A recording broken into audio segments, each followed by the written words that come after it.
Hi, this is Jamie Castillo, and this is my response for PE 582, the critical thinking and application. So how I decided to pick the research topic was I went back to my undergrad thesis, and what I wrote about then was youth specialization. I personally coach a swim team that's between the ages of 5 and 13 for my particular department, and most of them are under the age of 10. So I wanted to kind of gear this towards what I'm doing now. In my thesis, I worked on youth specialization, which to me, going into it, I thought was a great thing. Start all the kids off young, and what I learned in my thesis was that that's not necessarily the right thing to do. It doesn't help the kids grow or develop a lot of different skills and different muscular attributes in that sense. So when I did the thesis, I realized that another big component of youth specialization was applying resistance training or strength training into youth athletics. What's appropriate? Is it appropriate? And if it is appropriate for youth athletics, how do you apply it and how much of it do you apply? So I went and searched youth athletics and resistance training or strength training or weightlifting. So any of those three components. And what I came up with was an article, and the article title is Youth Resistance Training, Updated Position Statement Paper from the National Strength and Conditioning Association. So reading this, I just kind of skimmed through the abstract to see like, is this an article that's going to really help me in the long run and what I really wanted to learn about. Yeah, the abstract was actually really good. It gave me a little bit of a background as to why they did this. It was a literature review analysis.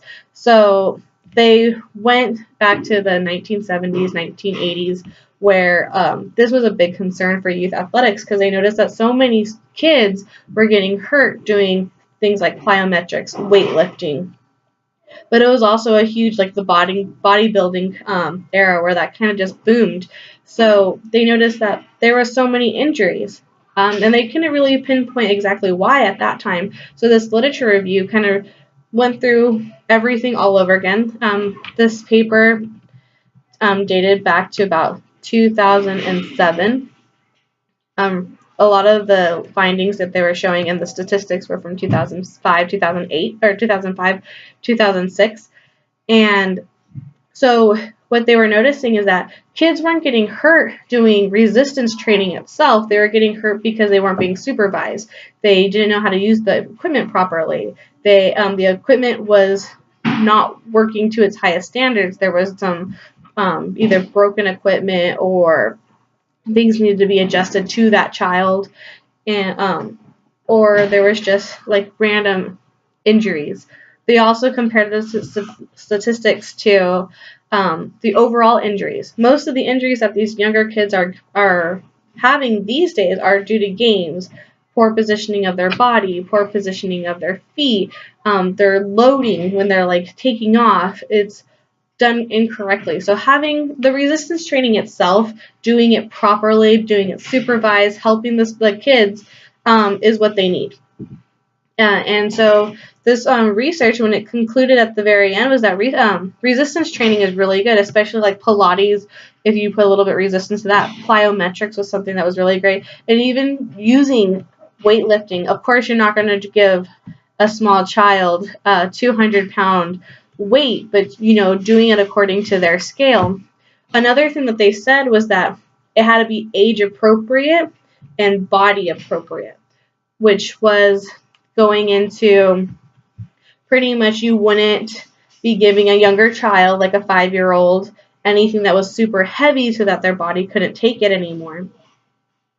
And so what I understood in the conclusion of this article, and my understanding of it, was that if you did resistance training, you can start off as young as the child is doing sports. So if the child enters a sport at the age of 7 years old, you're okay to do resistance training at that point. Of course, you have to monitor them. You have to teach them. You have to be instructive.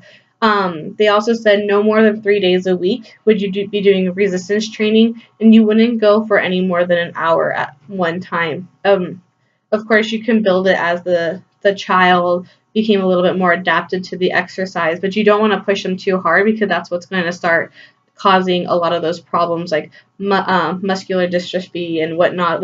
You might overtrain one area, or they can strain the muscle and whatnot. So that is what I took from this article right here. I did really like it. I'm going to apply it to my swim team. We currently don't have a dry land practice anymore, especially for my younger swimmers. But knowing this, and I will probably research a little bit more about what specific exercises will gear towards my swimmers and help my swimmers out, especially in the sense of resistance training.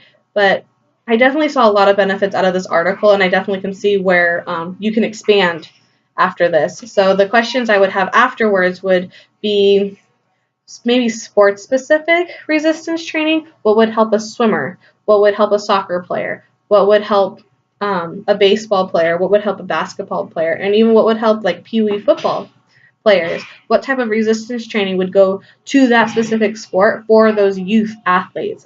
Not looking anything towards like adolescents or even elite athletes in high school or college in that sense, but definitely just the youth aspect of that. Really specialize on what those exercises are, so that way the kids are not overtraining or undertraining. So that's pretty much it. That's my response for the day, and I can't wait to hear what everybody else has to say about that. Have a good day. Bye.